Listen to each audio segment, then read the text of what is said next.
काल विधानभवनाच्या बाहेर रात्रभर राडा सुरू होता. आता एकूण कालपासून हा प्रकार रात्रभर सुरू असतो.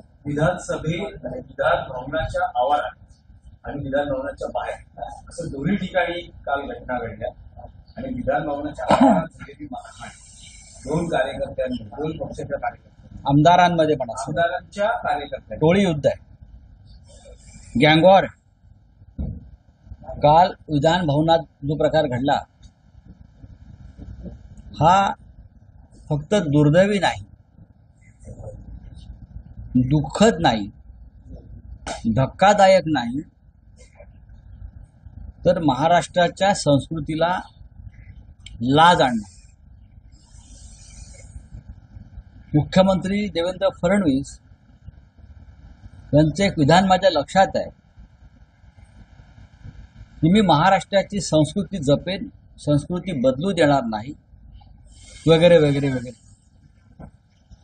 पण महाराष्ट्राच्या संस्कृतीला त्यांच्या कारकिर्दीमध्ये रोज डाग लागतो, अनेक मार्गांना लागतो. मग भ्रष्टाचार असेल, व्यभिचार असेल, हनी ट्रॅप असेल, रोज आमदार निवासमध्ये ट्रॅव्हल गँग असेल, मंत्री पैशाच्या बॅगा घेऊन बसलेले आहेत, कारवाई होत नाही. मोकाचे आरोपी, खुनाचे आरोपी, दाऊदचे हस्तक हे पक्षात घेतले जात आहेत, त्यांच्या विधिमंडळात घेतले जात आहेत. ही या महाराष्ट्राची संस्कृती आहे. ही मला देवेंद्र फडणवीसांना विचारायचं, ही राष्ट्रीय स्वयंसेवक संघाची संस्कृती आहे. ज्या संस्कारातून ते आलेले आहेत त्या संस्कारात हे सगळं बसतंय का जे त्यांच्या राज्यात सध्या सुरू आहे. आणि मुख्यमंत्री म्हणून ते खाली मान घालून बसलेले आहेत. द्रौपदीचं वस्त्रहरण सुरू असताना धर्मराज ज्याप्रमाणे खाली मान घालून बसले होते त्या भूमिकेमध्ये देवेंद्र फडणवीस आहे. म्हणजे वस्त्रहरणाला पांडवांचं पाठबळ होतं, पांडव कमजोर होते म्हणून द्रौपदीचं वस्त्रहरण उघड्या डोळ्याने ते पाहत होते. द्रौपदीला जुगारावर लावणाऱ्यांची ही जी एक संस्कृती या देशात तेव्हा निर्माण झाली होती, मला वाटतं भारतीय जनता पक्ष आणि त्यांचे नेते उघड्या डोळ्यानं महाराष्ट्राचं वस्त्रहरण पाहत आहेत आणि त्याला सर्वस्वी जबाबदार ते आहेत, कारण ते जुगाराच्या अड्ड्यावर बसले. महाराष्ट्राच्या विधानसभेत काल काय घडलं?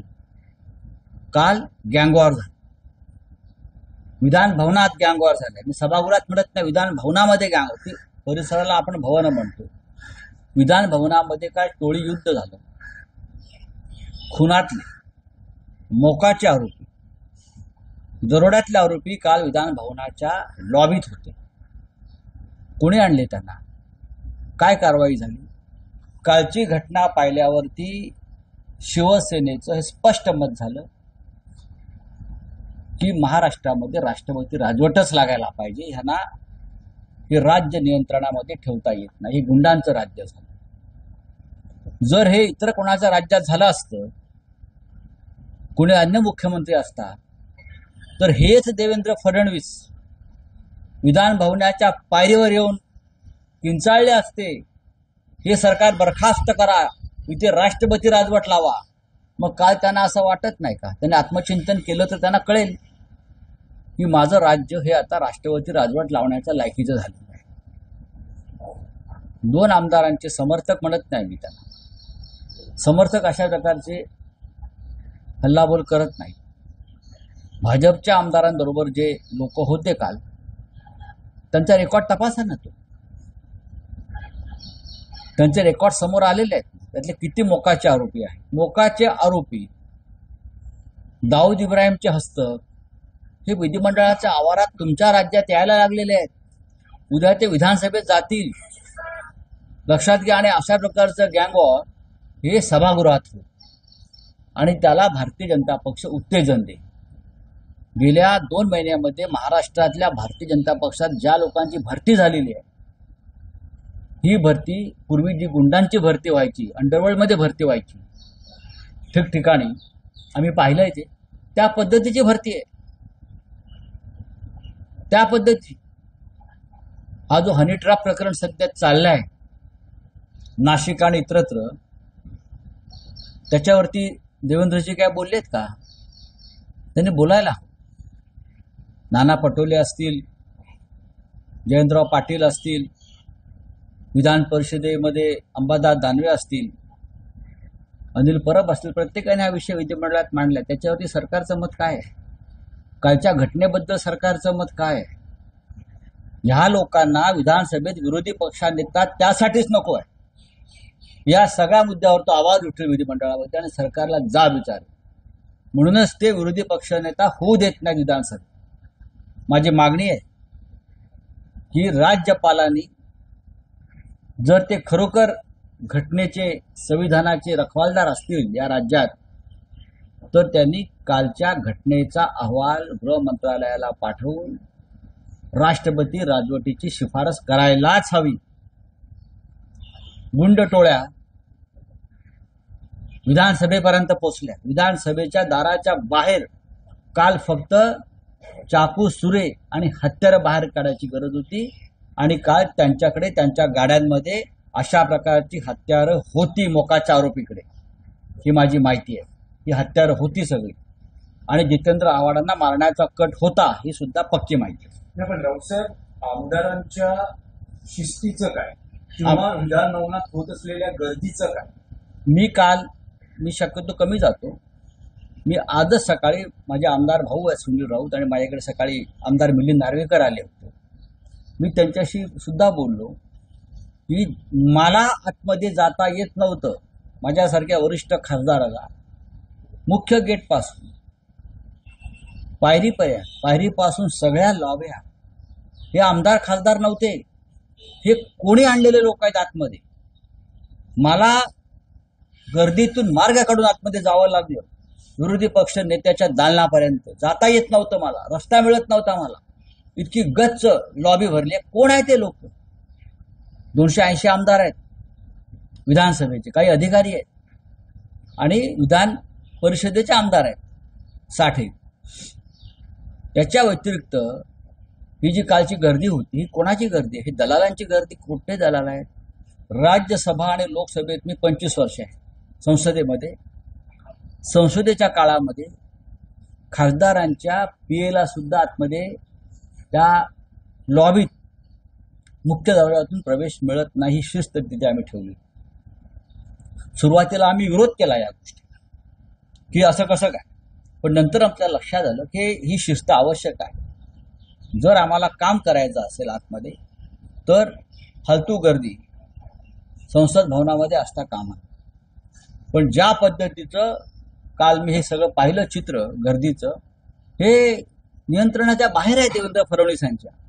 त्यांच्याकडलं गृह खातं फक्त विरोधी पक्षांना त्रास देण्यासाठीच आहे, राज्याला, आमदारांना शिस्त लावण्यासाठी नाही. याचं कारण असं आहे की हे टोळी युद्धातले लोक आहेत सगळे, त्यांच्या बरोबरचे. ही टीम फडणवीस आहे ना, या टीम फडणवीसची चौकशी व्हायला पाहिजे. त्यांच्याकडून हे नियंत्रण होणार नाही.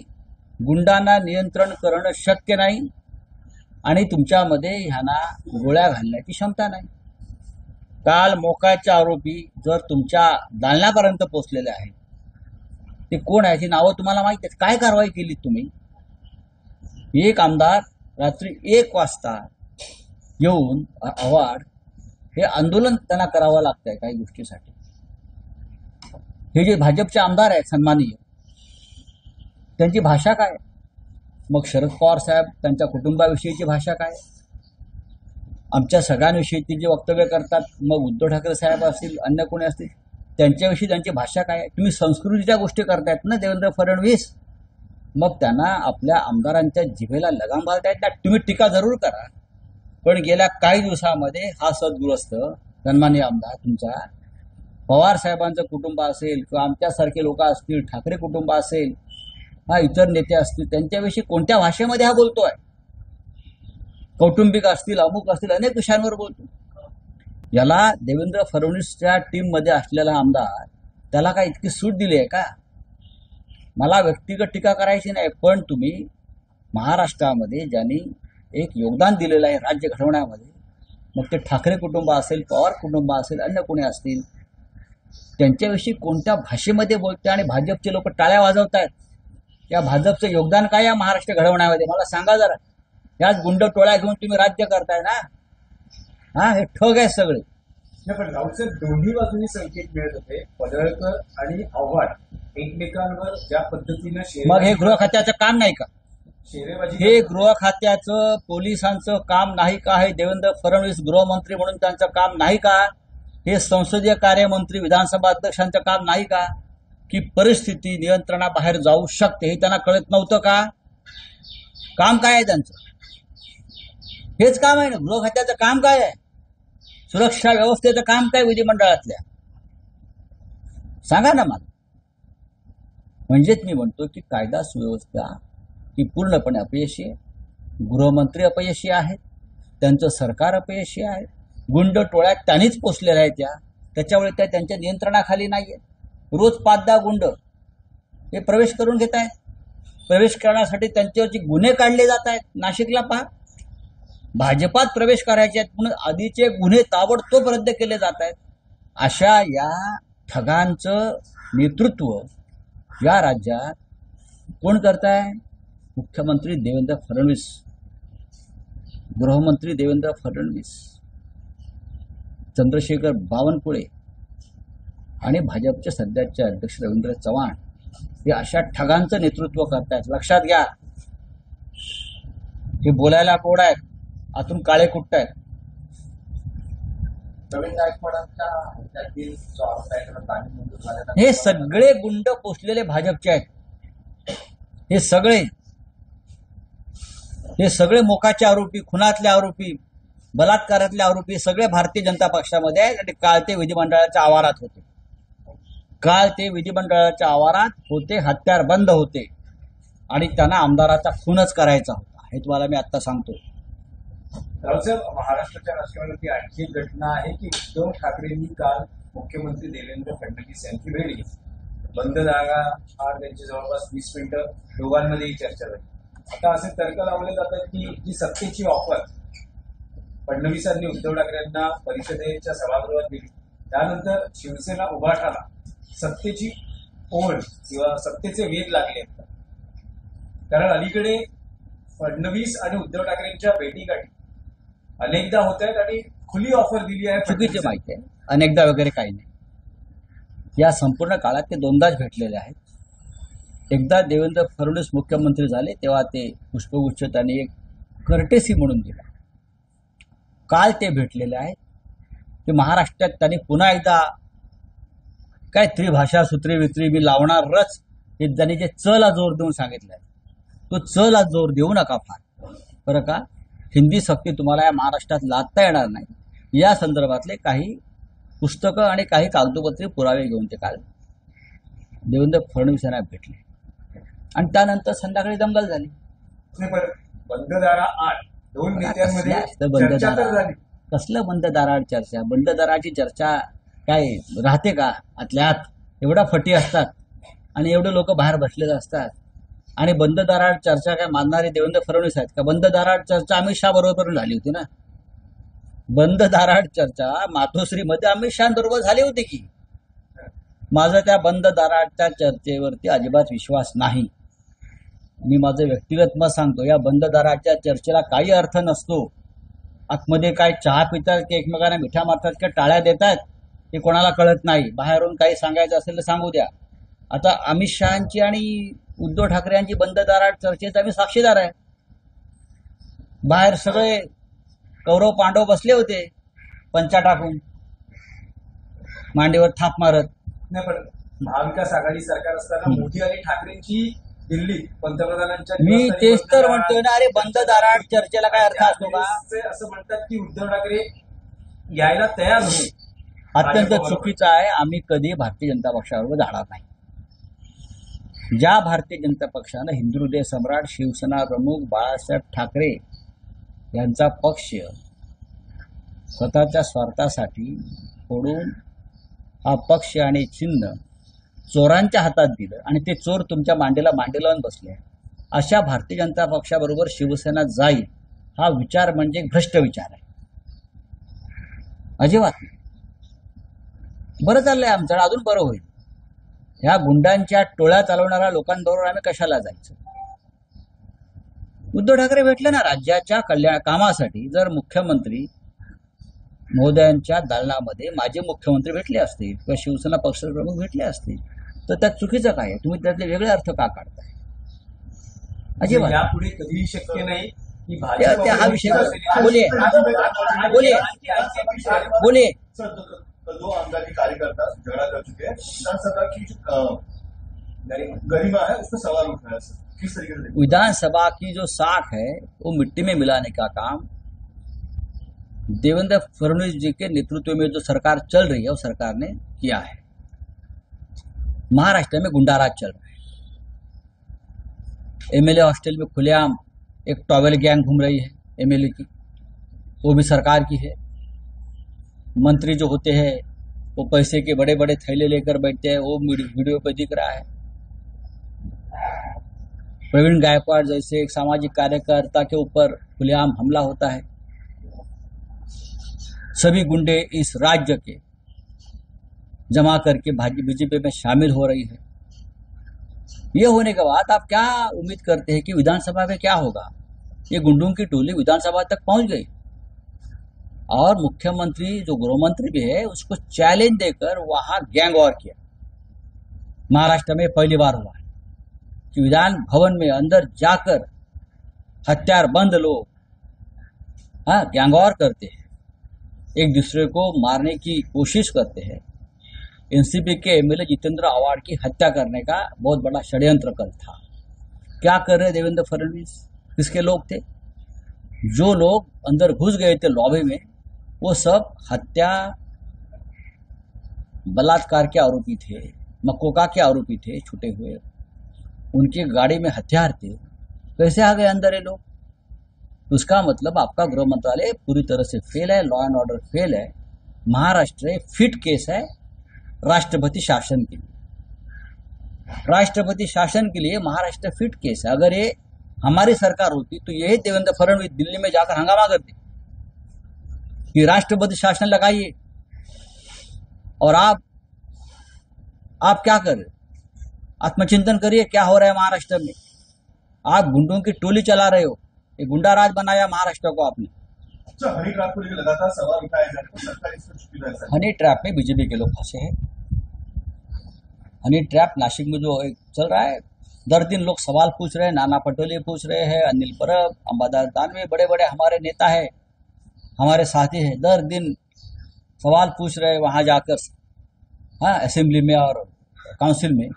मुख्यमंत्री जवाब नहीं दे पा रहे इसलिए कि सब उनके लोग फंसे, उनके अधिकारी, उनके खास टीम फडणवीस के खास लोग अंदर फंसे उसमें, तो जवाब नहीं दे पा रहे.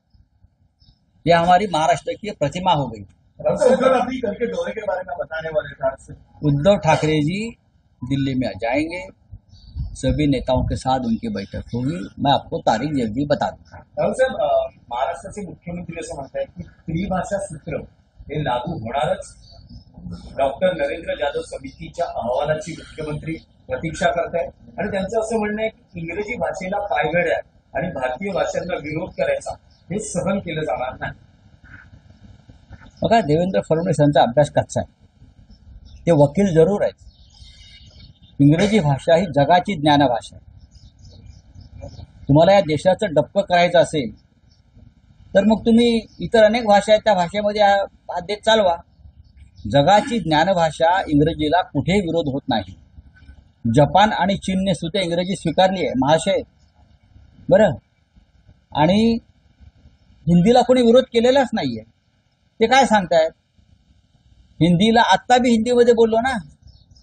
शालेय शिक्षणात हिंदीची सक्ती नको एवढा पुरता हा मुद्दा मर्यादित आहे. आरएसएसचा अजेंडा आमच्यावर थोपवायचा नाही मिस्टर फडणवीस. इथे मराठी राजभाषा मातृभाषा राहणार, इंग्रजी राहील. तिसरी भाषा ही आपल्या मर्जीप्रमाणे विद्यार्थी आणि पालकांनी स्वीकारावी. हे आमचं त्रिभाषा सूत्र आहे. राज ठाकरे आणि उद्धव ठाकरे या दोन प्रमुख नेत्यांनी महाराष्ट्रात येऊन जी जागृती केलेली आहे ती कायम आहे. तुम्ही आगीशी खेळू नका या प्रश्नात आणि आम्हाला धमक्याही देऊ नका. मी लावणारच, बरं का. ज्यांनी ज्यांनी महाराष्ट्रामध्ये चवर जोर देऊन धमक्या द्यायचा प्रयत्न केला, करणारच, हा, तर तो आहे ना फार महत्वाचा आहे महाराष्ट्रात. आम्ही बोललो होतो ना, मुंबईसह संयुक्त महाराष्ट्र होणारच, झाला. तुम्ही नका लावू आम्हाला कुठे लावायचा माहिती आहे. कि वो लाके ही रहेंगे की बात नहीं? कौन बोल फडणवीस कह रहे हैं।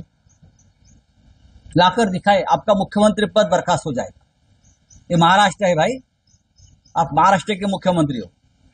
साहेब, काल विधानसभेत उपमुख्यमंत्री एकनाथ शिंदे भाषण करताना असं म्हणाले की डिलोने जर तोंड उघडलं तर अनेकांचा मोर्या होता. मग हो दे. काल तुमचं तोंड कसं पाण्यासारखं झालं होतं जेव्हा उद्धव ठाकरे तुम्हाला नमक हराम, ऐसा हराम, निर्लज्ज तुमच्या तोंडावर बोलले ना. कोणाचा थोबडा खाली उतरला होता आणि कोणाच्या दाढीला आग लागली होती काल. बघा, हे जे लांडगे आहेत ना, लांडगे, त्यांनी लांडग्यासारखं करत राहावं. हे सगळे लांडगे आहेत, यांनी उगाच वाघाच्या डरकाळा फोडण्याचा प्रयत्न करू नये.